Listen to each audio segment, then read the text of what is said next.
No vídeo de hoje você vai conhecer o projeto que me fez tirar 10 no meu trabalho de conclusão de curso em Ciência da Computação e a gente vai passar um pouquinho no código dele também. Recentemente eu estava navegando no YouTube e eu acabei vendo alguns vídeos que me deram essa ideia. O pessoal estava reagindo a alguns projetos e eu achei muito interessante porque não só mostra resultado pronto, mostra código também, mas dá ideia, compartilha o processo e mostra como a gente acaba passando por fases e diferentes situações dentro de um projeto. Então, nesse caso, esse foi o meu trabalho de conclusão de curso que eu fiz para minha graduação em Ciência da Computação e a gente vai entrar em alguns detalhes agora. Bom, e caso você não saiba, eu estou concluindo a fase 2 de 5 fases disponíveis da minha pós-graduação em Front-End e eu preciso ser sincero, o tempo está ficando corrido, a gente está tendo que desenvolver, está tendo que estudar, ver videoaula. E para não deixar os vídeos aqui do canal parar, eu pensei que esse é um tipo de vídeo que me faz agregar muito valor para vocês, porque a gente passa por código, explica conceitos, dá dicas, mostra resultado, aplicação funcionando e ao mesmo tempo é mais fácil porque eu já desenvolvi. Então fica muito mais fácil para explicar para vocês. Como vocês podem ver aqui, eu já codei muito nessa vida, então esses 102 repositórios é algo que com certeza eu posso trazer aqui para vocês com diversas aplicações, diversos cenários, o porquê eu fiz cada coisa, o que eu estava aprendendo naquela época e compartilhar minha aprendizagem, compartilhar meu processo de estudos e o que isso agregou, seja no meu currículo, seja na minha carreira ou seja no projeto que eu estava trabalhando naquela época. Bom, então já deixa eu me colocar aqui para o cantinho para que a gente consiga conversar e passar por esse projeto. Primeira coisa que eu queria contar para vocês é que é a primeira vez que eu estou apresentando esse projeto para uma audiência muito maior. Eu já apresentei para o TCC, como eu comentei, a banca avaliou esse projeto com a nota máxima, a nota 10. Então, é um projeto que eu tenho muito orgulho e muito carinho também. Então, eu venho com muita vontade e empatia aqui compartilhar com vocês tudo que eu fiz. Esse é um projeto que eu fiz quando me formei em Ciência da Computação, lá em 2020, mas ele ainda é muito recente e talvez em algum momento ele até possa virar um projeto que a gente faça juntos aqui com o pessoal do canal ou eu retome ele. Hoje ele não é uma prioridade na minha vida, mas com certeza ele tem muito potencial porque o motivo dele é nobre. E como você já pode ver aqui, ele é um aplicativo para facilitação da comunicação com Libras. Na época do meu projeto, do TCC, eu entendi que eu queria fazer muito um projeto que tivesse dois requisitos, que ele atendesse dois critérios que eu mesmo coloquei. O primeiro era que eu utilizasse inteligência artificial, então imagina, lá em 2020, 5 anos atrás, isso já estava sendo muito falado e eu queria muito aprender inteligência artificial, eu queria botar a mão na massa e entender do que estavam tanto falando, o que era esse hype. Então esse foi o primeiro requisito que eu coloquei para mim mesmo e o segundo era que esse projeto ajudasse ao menos uma pessoa. E eu acabei com os meus estudos, depois eu vou passar aqui para vocês também, nesse momento vai estar passando algumas imagens sobre o meu trabalho escrito. E ao fazer a pesquisa que embasou todo esse projeto, eu entendi que por volta de 80% das pessoas que são deficientes auditivas do Brasil, elas podem ser consideradas analfabetas no português, porque Libras, que é a linguagem brasileira de sinais, é completamente diferente do português, seja em estrutura, seja na forma de montar as frases. E eu entendi que se eu tivesse que conversar com alguém, eu não ia conseguir, porque eu ia tentar apelar para um bilhete, por exemplo, e escrever isso na mão, só que a pessoa poderia não entender. E aí veio a ideia de fazer um aplicativo que fizesse essa tradução. Então, se eu falasse em português, ele iria exibir os sinais em Libras e a pessoa que utiliza o aplicativo como deficiente auditivo, ela poderia escolher os sinais e ele emitiria o som em português. É uma forma de fechar esse ciclo e permitir a comunicação. Então, como vocês podem ver aqui, ele tem alguns pontos principais, que era a comunicação, pela importância que é você se comunicar, isso é óbvio, só que muitas vezes essas pessoas, esse grupo de pessoas, ele acaba sendo limitado, porque ele não consegue se comunicar com a maioria das pessoas que falam apenas português, que eu acredito que seja a grande maioria das pessoas.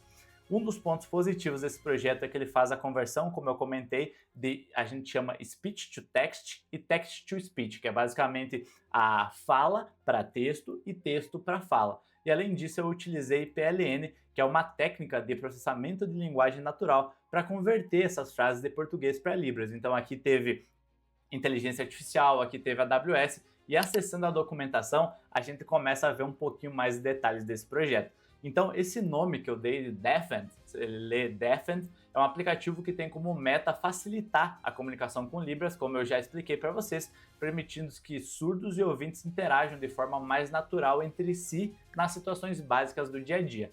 Desde o início eu pensei nesse software para ser o mais simples e intuitivo possível, tendo em mente que uma grande parcela dos surdos não possui tanta familiaridade com português, que é o que eu acabei de explicar, e sofre para comunicar-se com outras pessoas, assim como nós sofremos também.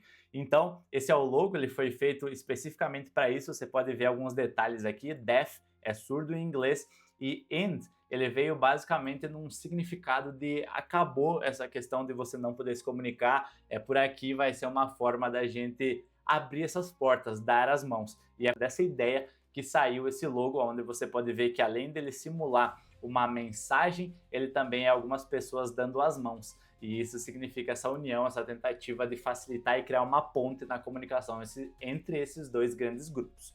Esse aplicativo, como eu comentei, entre outros, ele possui reconhecimento de fala, conversão de texto em voz, armazenamento local, armazenamento em cloud, GIFs legendados em português para poder fazer essa conversão. API REST que eu desenvolvi utilizando PLN e Python nessa época, nem é a linguagem que eu tenho como ponto forte, mas eu utilizei Python nessa época e fiz toda a documentação e manual do usuário. Então vamos passar um pouquinho para a gente ver as funcionalidades do aplicativo e vocês verem um pouquinho mais da carinha dele. Deixa eu dar um zoom aqui para que vocês consigam ver melhor esse GIF que eu deixei explicando como ele acontecia. Então, nota que com apenas um toque, o usuário ele pode falar como se tivesse uma conversa normal e o aplicativo vai renderizar em tempo real que está sendo reconhecido. Então aqui eu estou falando a frase "eu perdi meu lápis" e ela é convertida para GIFs que eles basicamente vão extrair e fazer processamento de linguagem natural na frase que acabou de ser reconhecida. E, entre outros, ele vai remover palavras que não têm sentido, como meu lápis, nesse caso, não é importante. Então, pode ver que a frase ela é traduzida para eu perder lápis. E aí entra muito do que eu tive que estudar para entender como é a estrutura da Libras. E aí, nesse momento, ele monta a frase utilizando GIFs. Então, nota, tá reconhecendo, eu falo e basicamente ele monta a frase. Continuando, a gente pode fazer o contrário. Então, selecionando, a partir dos GIFs selecionados, eu posso montar uma frase. Então, aqui eu estou escolhendo, por exemplo, frutas. E ao clicar em emitir, que eu vou clicar aqui no meio, essas frases, essas palavras, elas serão emitidas em português. Então, imagina que um usuário surdo ele pode estar montando a frase dele com os GIFs, porque para ele fica mais fácil. E após ele ter selecionado todos, ele vai poder utilizar essa opção e emitir em português. Ou seja, se ele estivesse perto conversando com alguém, nesse momento ele permitiria que a pessoa escutasse a frase que ele montou. Continuando aqui, também teve customização de tema. Então vocês podem ver que aqui a pessoa pode escolher entre o tema claro e escuro e trocar. E aí, a parte mais legal, que são algumas tecnologias que eu utilizei. Então, na época eu utilizei JavaScript, React Native, Eva Design System, que foi basicamente a biblioteca que eu utilizei para ter componentes prontos e agilizar o desenvolvimento, que eu não sei se vocês sabem, pessoal, mas nesse projeto, geralmente ele tem 1 ano para desenvolver ele, mas os 6 primeiros meses são em pesquisa. É aí que eu desenvolvi aquele documento que eu já mostrei para vocês aqui no vídeo. E os últimos 6 meses são para codar de fato. Só que leva em consideração que nesses 6 meses, primeiro, estava no meio da pandemia, então eu tinha voltado para casa dos meus pais, eu já não estava mais morando sozinho. Além disso, eu estava trabalhando o dia inteiro, então o tempo que eu tinha para desenvolver isso era noite e fim de semana e muita madrugada com o famoso companheiro aqui, um cafezinho, que acabava ajudando a ficar acordado, certo? Então, várias bibliotecas que eu fui utilizando, eu deixei a versão delas, você vai ver que muito provavelmente algumas delas já estão antigas. E uma ideia que eu tive aqui é talvez em algum momento a gente poder até atualizar esse projeto e fazer ele rodar juntos. O que vocês acham? Deixa aqui nos comentários que seria um prazer. Como eu comentei, eu tenho um carinho absurdo por esse projeto aqui. Além disso, utilizei a SDK da AWS, Python, Boto 3 para fazer o processamento de linguagem natural, Space, Fast API, Uvicorn, FFmpy para poder interagir com os GIFs que a gente estava utilizando aqui e o Docusaurus, que foi basicamente a tecnologia que eu utilizei para fazer essa documentação. Continuando então, aqui a página inicial, glossário e configurações são os menus principais do aplicativo. Então vocês vão notar que aqui embaixo ó, tem 3 opções, a primeira é a página inicial, a segunda é o glossário e a terceira é as configurações. tudo isso foi pensando no fluxo que esse aplicativo teria para ficar o mais fácil possível para o usuário. Esse vídeo já está ficando muito longo, então eu não vou passar em todas as páginas aqui, eu vou pular um pouquinho para o nosso código para a gente dar uma olhada em como eu estruturei esse projeto.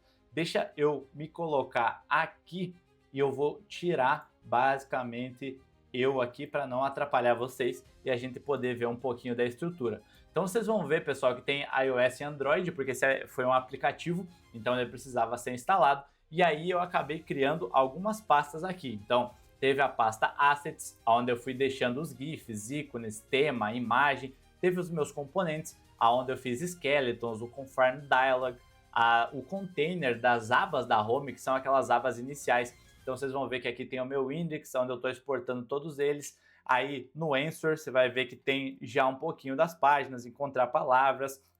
E aí, continuando aqui, além dos componentes, que aí tem vários outros, também teve as constantes, óbvio, para a gente utilizar e não ficar colocando tudo ao longo do nosso código, né? Deixar algumas coisas habilitadas aqui. Também teve alguns arquivos globais, então funções globais, funções da AWS que eu sabia que ia precisar utilizar, todas elas já com bastante documentação aqui. Eu já tentava fazer o melhor código que eu sabia naquela época. É óbvio que eu já evolui muito e com certeza hoje não seria o melhor código, tem muita coisa que daria para atualizar, mas na época eu estava dando o meu melhor e tentando fazer o melhor código possível. Uma coisa que eu noto aqui, que eu não usei na época, e hoje com certeza eu usaria, mas também eu não tive muito tempo naquela época, foi testes unitários.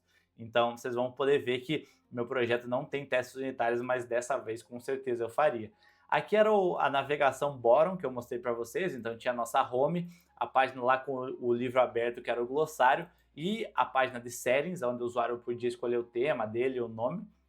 Aí, além disso, pessoal, também tinha aqui as telas, que é basicamente as páginas que eu criava, né, utilizando JavaScript. Aqui outra coisa que eu estava pensando agora, provavelmente eu faria esse projeto em TypeScript hoje.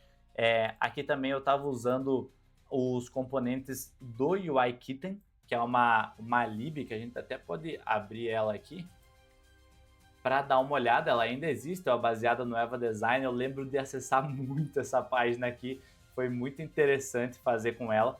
Então esse é um pouquinho do projeto, da estrutura dele, como ficou. Eu usei Preer na época, Editor Config, para garantir que os padrões do projeto iam estar corretos e sendo seguidos. E aqui, pessoal, achei um videozinho que eu fiz de demonstração na época do aplicativo funcionando. Então vocês vão ver que aqui, ó, eu vou mostrar as telas, né? Então eu digito meu nome aqui e tudo mais, aí a gente salva. Basicamente aqui, pessoal, foi uma coisa muito legal que eu permitia criar atalhos. Então, olá, tudo bem? Meu nome é João. E aí o que eu fazia? Esses atalhos, imagina que a gente está conversando, certo? Uma coisa que é óbvia é que muita coisa vai se repetir durante as conversas. Então, sempre que você for falar com alguém, muito possivelmente você vai cumprimentar essa pessoa, falar: olá, tudo bem? Como você está? Imagina se toda vez a pessoa surda ela tivesse que montar essa frase para poder falar com a pessoa. Então, esse atalho ele ficava na página inicial, ele era customizado e com isso você conseguia chegar e só clicar num botão e já falaria: olá, tudo bem? Ao invés de chegar, chamar a atenção da pessoa e então poder montar a frase para ir exibir. Isso faria com que a comunicação ela ficasse mais rápida. Essa foi a ideia quando eu desenvolvi esses atalhos.